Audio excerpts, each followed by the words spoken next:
Man, this is Wassup Flobo, the bi-weekly, semi-weekly update show thingy. How's everyone doing, Flobo Boys? Once again, you know the deal.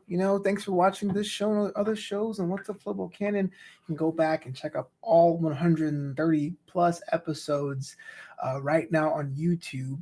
And it's true, yesterday was the 1 year anniversary of What's Up Flobo, and I've done 130 plus of these things. And I thanked you guys last week. I'm thanking you guys again. Before I go into today's topic, do me a favor. Guys, do me a favor. If you're in the market to start your own live show, get your friends on board and sit and chat about whatever, I suggest StreamYard. Hit up StreamYard.com, see some of the features they have that can allow you to stream your show wherever you want. Use the promo link in the comments below for some school credit. Try some of that premium features. Now, if you are an avid watcher of What's Up Flobo, I've talked about this a couple times, but I have a new twist, and this is why it's important to set things up in the past. So over the lockdown, I've dabbled into esports casting with Amy Rocket League. And my esports casting, that's basically commentary, either as a commentator, a lead commentator, play-by-play analysis, essentially what John Madden did back in the day, or when I was a kid, it was Tim McCarver for the New York Mets, did back in the day, but for esports, namely Rocket League. The game I love, I told you many times, it saved my life, and it's true. And I had so much fun to be able to do that, whether it's for like pub tournaments, and by pub I mean like the classic sense, like a couple of friends knocking around, or if it was for a bigger group tournament, or now with minor league esports, MLE, it's been a ride being able to think of new ways to describe the sport, to explain the sport to people who may not be watching or may not be really into cars playing soccer as much as I am. And so to educate others, it's been a dream, blessing, and all that. So last week, around this time, I got an email. The organization I do cast with, minor league esports, was covering this South American Rocket League tournament, and they had a spot to fill on the broadcast team. Asked if I was interested. Of course, I jumped at the chance. It's Friday. I'm a DJ. It's December. It's the off season anyway. I wasn't doing anything, so I jumped on, and it was a fun experience. Granted, South American teams I'm not as familiar with those with the teams I work with every week as nature of the business, but I had a lot of fun doing it. And because of that, tournament has a certain level of recognition. Liquidpedia, the Wikipedia record of esports, has created a player page for me or a commentary page for me, because I was part of this event that has a certain amount of notoriety. I have essentially an esport Wikipedia page, and I'm over the moon, man. I'm excited about it. It was pretty cool. Again, I started doing this hobby in March. I would say around September was when I started doing it weekly or almost weekly. So I've been really putting like 3 months into it. And the fact that the organization trusted me to help them out, and I did it in a way that got me a page, is a lot. And the reason I'm bringing all this up, that's all a preamble. The reason I'm bringing it up today is that as always, when I tell people how excited I am, the next question is asked, like, yo, man, you want to get paid, bro? Like, yo, you should probably flip that, make some money with it. And I understand, especially now, post or during pandemic, there has always been a need to take things that you're interested in and to make that your side hustle.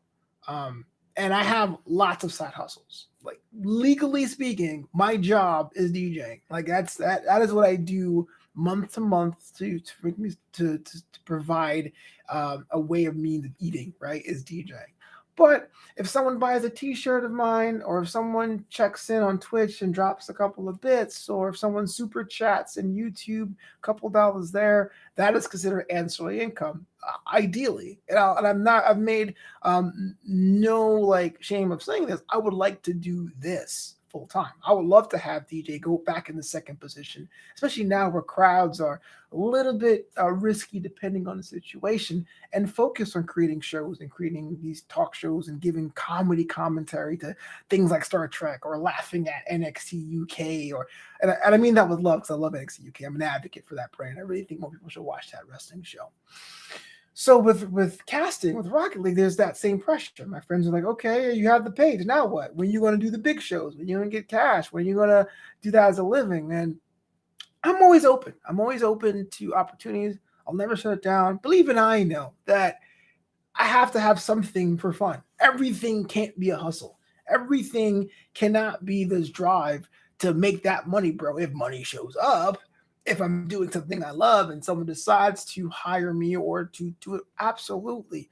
But you can't do everything in your life with the mentality of, I got to make money doing this. Because frankly, there are ways you can end up chasing the dragon. Because you can flip on a TV show and go, oh man, I'm going to do an art piece inspired by this TV show. And then go outside and see someone eating a hot dog. And go, oh man, I could do hot dogs better. And you'd be just trying to find ways to make money all the time. Now, I'm saying all this because I noticed some entrepreneurs who watch this show. They goes, what do you mean? I'm a serial entrepreneur. It's in my nature to come up with ways to generate revenue. And that's great. But for mental health's sake, it's got to be something you do for fun. Like if you read books, if you do the Sudoku puzzle, if you get monthly massages, that all counts. I don't do any of those. Okay, I read, but not as much as I should.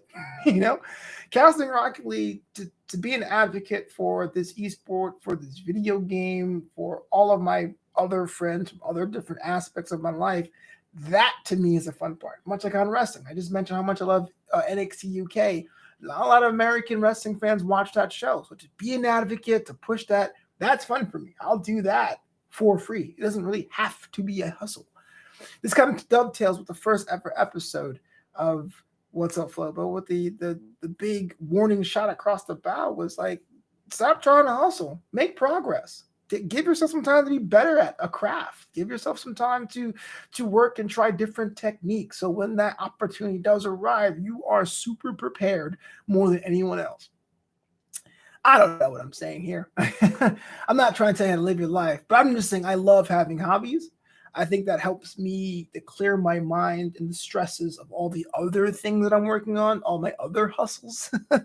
I'm not as worried about a guest on my podcast not returning my guest request if I get to watch this game happen on screen and commentate what happens. It's important for mental health, along with rest and having a good diet. But I'm not talking about that. I love cheeseburgers way too much. All right, y'all. That is for me. I'll see you next time on here on Wassup Flobo. Remember, check out all the other shows right here on the YouTube pages. And now, more than ever, there's two ways you can support the channel. You can buy a t-shirt at flopito.threadless.com. We're a brand new line for the holiday season. It's called the Grand Junction Series. It has my name in katakana, in Japanese, katakana. It's pretty cool. And if you want to unlock bonus content, exclusive videos, things you haven't seen anywhere else, patreon.com/FloboBoys. Join the Boisterous crew at patreon.com/Flobo Boys. Support the homie, man. Help me out as we try to roll on to 2021. I am out of here. Make sure you check me out. Oh, Wikipedia. If I'm on Wikipedia, check out me under my esports name is Novanta, Novanta. I'll put the link in the bio as well. Holla at your boy. Peace.